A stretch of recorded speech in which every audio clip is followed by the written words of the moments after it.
तो गुरुजी, जैसे मुझे मेरा ये पर्सनल मानना है कि जैसे बुद्ध ने बुद्ध को जाना तो वो बुद्ध हो गए, कृष्ण ने कृष्ण को जाना, राम ने राम को जाना, महावीर ने महावीर को जाना, आपने अपने आप को जाना। तो ये जो जानने की जर्नी है, क्योंकि ना हमारी जो जर्नी है खासकर आम लोगों की, वो मानने की जर्नी है कि धर्मेंद्र ने कहा कि गुरुजी, तो हम भी सीधे आके गुरुजी, हमने गुरुजी को जाने ही नहीं। तो जो आपकी इन सब की अपने खुद की जानने की है कि एक कोरियोग्राफर ऐसा था, तो वो जानने की, आपकी खुद को जानने की जर्नी कैसे समझ में आता है कि यार ये मतलब एनलाइटमेंट, आप गए वहां पेड़ के नीचे आए और आपने फोन लगा के बोल दिया, तो उस जर्नी की जो तकलीफें हैं, हाँ। वो मुझे जानना है कि यार कितना, क्योंकि ऑब्वियसली हो सकता है आप किसी से प्यार नहीं करते हो, लेकिन आपसे तो कोई प्यार कर सकता है, आप पे तो हक है नहीं, है ना।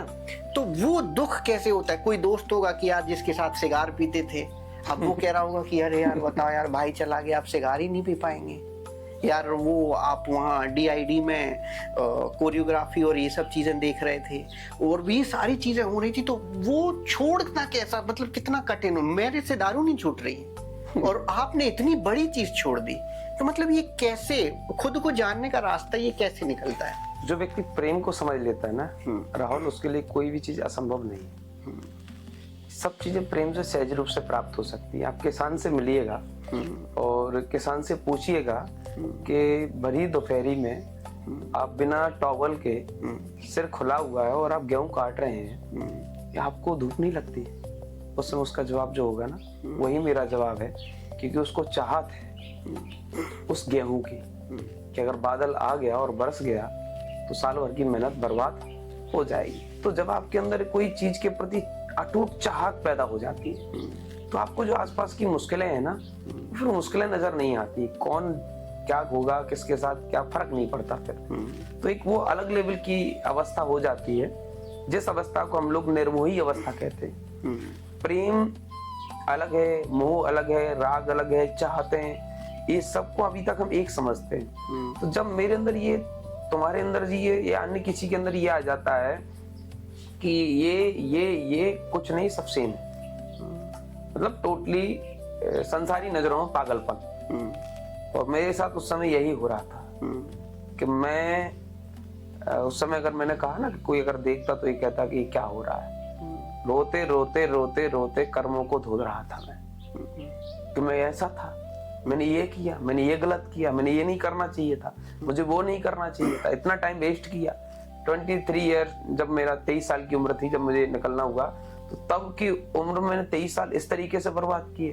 तो मतलब मुझे ये लग रहा था कि मैं इन चीजों को गलत किया। तो वो जो टाइम रहता है ना, वो टाइम आपको वेदना भी देता है, खुशी भी देता है। वो दो प्रकार की अवस्था रहती है, और उस दो प्रकार की अवस्था में अपने आप को व्यवस्थित करना, ये उस समय बड़ा मुश्किल रहता है। तो जब मैं निकला तो मैं इन सवालों के साथ मैं भी जूझ रहा था, मैं अपनी जिंदगी के साथ जद्दोजहद कर रहा था कि मैं किस चीज को स्वीकार करूं। एक तरफ ये है जो मेरे बचपन से लेके अभी तक के साथी और 55 तक के भी साथी हो सकते हैं, और एक तरफ वो जो अभी तुरंत मिला है, तो और उसका साथी भी कोई नहीं है, मैं सिंगल हूं। तो स्वीकार किस चीज को करूं?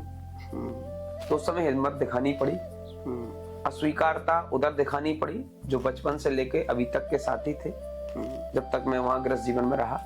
उसके बाद मैं इस मार्ग पे जब आया, तो उसके बाद मुझे गुरुजी मिले, विराग सागर जी मामुंडाज, जो कोटा में मिले। उन्हें मैंने बताया कि मेरे साथ ऐसा ऐसा हो रहा है। तो 15 दिन हम उनके साथ रहे, और बड़े ही अद्भुत, मैं मानता हूं कि आज वो ये कहते थे कि मैं हिंदू का नहीं हूँ, जैन का नहीं, मैं जीव मात्र का हूँ, परंतु आज के टाइम में दिगंबर मुनियों को जैन से ही जोड़कर अपन देखते हैं, क्योंकि जैन समाज उनकी चर्या पालन करती बहुत ज्यादा। तो मुझे उनके अंदर जो तत्व दिखाया विराग सागर जी मामुंडाज जी के अंदर, वो अद्भुत व्यक्तित्व थे। राहुल, अगर उस समय अगर कभी तुम मिले हो, पता नहीं, परंतु अगर उस तुम मिले होते गुरुदेव से, तो तुम भी ये कहते कि आप बिल्कुल सही गुरु के शिष्य बने हो। मतलब उनकी सोच बड़ी विशाल थी, और उसी विशाल सोच के साथ उन्होंने मुझे स्वीकार किया, और उन्होंने कहा कि तुम जिस मार्ग को लेके निकले हो बेटा, उसमें विरोधाभास बहुत होगा, लोग विद्रोह करेंगे, तो तुम टेंशन नहीं लेना, तुम अटेंशन बने रहना, लोगों का इंटेंशन बदलेगा। ये मेरे गुरुदेव के शब्द मुझे आज भी प्रेरणा देते हैं। उनने मेरी फीलिंग्स को समझा। तो एक व्यक्ति ऐसा था जो मुझे संबल और एक ऐसी भावना दे रहा था, जो कह रहा था कि तुम जैनियों के नहीं, हिंदुओं के नहीं, तुम पूरे सिंधु के हो, तुम पूरे विश्व के लिए हो, और तुम एक जगह स्थायी नहीं रहना, एक व्यक्ति एक विचारधारा के लिए नहीं कहना। ऑल ओवर वर्ल्ड की जितने धर्म संप्रदाय मत हैं, उनमें जीने वाले सारे लोग, जीव जंतु भी तुम्हारे अपने स्वजन होने चाहिए। ये जिज्ञासा, ये चेतना का ज्ञान मुझे उन सबसे दूर करने में कोई बड़ी बात नहीं रही, बड़ा आसानी से हो गया था। एक बहुत बड़े शायर हैं हिंदुस्तान के, उनका नाम है डॉक्टर राहत इंदौरी।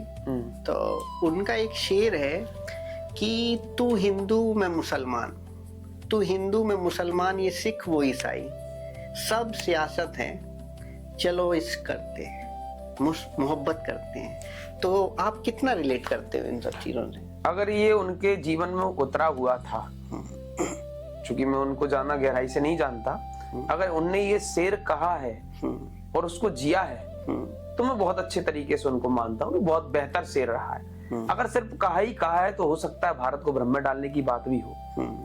तो चाहे वो हिंदू हो, चाहे जैन हो, इस्लामिक हो, बौद्ध हो, सिख हो, यहूदी हो, लिंगायत हो, या ज्यूस हो, कैथोलिक हो, क्रिश्चियनिटी वाले अन्य लोग हो, अन्य मान्यताएं और भी बहुत इस विश्व में बहुत प्रकार के बावला हैं, अन्य संप्रदाय हैं, सब हो, अगर वो सब के सब हैं, तो उनके अंदर भी कुछ ना कुछ लोग ऐसे हैं जो नेगेटिव मानसिकता के हैं।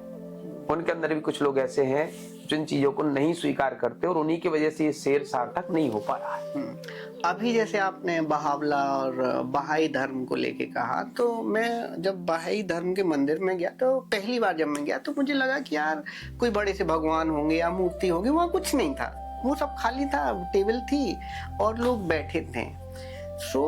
अगर मैं आपसे पूछूं बहुत कम शब्दों में कि बहाई धर्म की जो है कि वो किसी में नहीं मान रहे हैं, वो सिर्फ बैठे हैं और ध्यान लगा रहे हैं, तो इस तरीके के रिलीजन जो है वो अब पता नहीं कितना बढ़ रहा है देश में, तो उसको लेके आपका कुछ विचार है? मैं एक बार गया था, लोटस टेम्पल में मुझे आमंत्रित किया गया था। वहां गया था। वो पुनर्जन्म पे भी विश्वास नहीं रखते। वो मानते हैं कि कोई जानवर है तो जानवर ही बनेगा, कोई इंसान है तो इंसान ही बनेगा, स्त्री है तो स्त्री ही बनेगी, पुरुष है तो पुरुष ही बनेगा, नपुंसक है तो नपुंसक ही बनेगा। तो उस समय उनके यहाँ जो भी शिक्षा रही होगी, तो उस परंपरा का निर्वहन कर रहे हैं वो लोग। जैसे कि मैं कह रहा हूँ कि जैनियों में, बौद्धों में, हिंदुओं में, सिखों में, अन्य मत संप्रदायों से परंपरा पालन हो रही है, उसकी मेन बेसिक चीज पर कोई नहीं पहुंच पाया और पहुंचना भी नहीं चाहते, सिर्फ परंपराओं में है। और उसके आसपास जो जन समूह है वो उनको उस तक पहुंचने से रोक लेता है और वो रुक जाते हैं। और मैं इन चीजों से परे जीना चाहता हूँ। तो चाहे बाहर लोग हो, चाहे अन्य लोग हो, तो सब लोग परंपराओं का निर्वहन कर रहे हैं। अब उनके लिए अगर उसमें सुख है तो ठीक है, वो अगर वो सुख रह रहे, लोगों से द्वेष नहीं कर रहे तो ठीक है। बस आपका बहुत समय ले रहा हूँ, थोड़ा सा और आपका वक्त लूंगा। मतलब कि आप जैसे गुरुओं से मिलके मतलब बात करने में ऐसा लगता है बात करते रहें, लेकिन मुझे पता है कि आपके पास भी वक्त नहीं है, बस थोड़ा समय और लूंगा।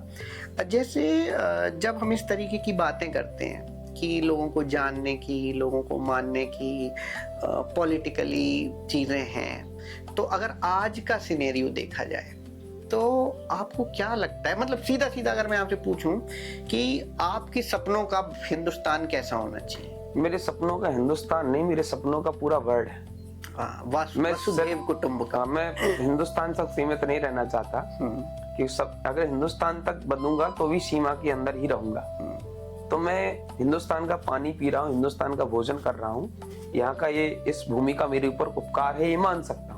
परंतु मैं सिर्फ इस भूमि का ही हूँ, ये स्वीकार नहीं कर सकता। जिस तरीके से मेरे माता पिता ने मुझे जन्म दिया, शरीर को पाला पोसा बड़ा किया, ये उनका उपकार है, इस बात को मैं स्वीकार कर रहा हूँ। मैं उन्हीं का हूँ, इस बात को मैं स्वीकार नहीं कर सकता। तो same condition all over world के लिए मेरा विचार है। विचारक वर्ल्ड के लिए सोचते हैं, कोई देश के लिए नहीं सोचते। देश के लिए पूछा जाता तो बात अलग है। तो ऑल ओवर वर्ल्ड ऐसा होना चाहिए जो प्रेममयी हो, जहाँ सभी लोग अपने मत संप्रदायों का पालन करें, सब लोग अपने अपने घर दहलीज के अंदर तक अपनी आस्था को कायम रखें। दहलीज के बाहर जब निकले तो विश्व मैत्री का भाव लेके निकले।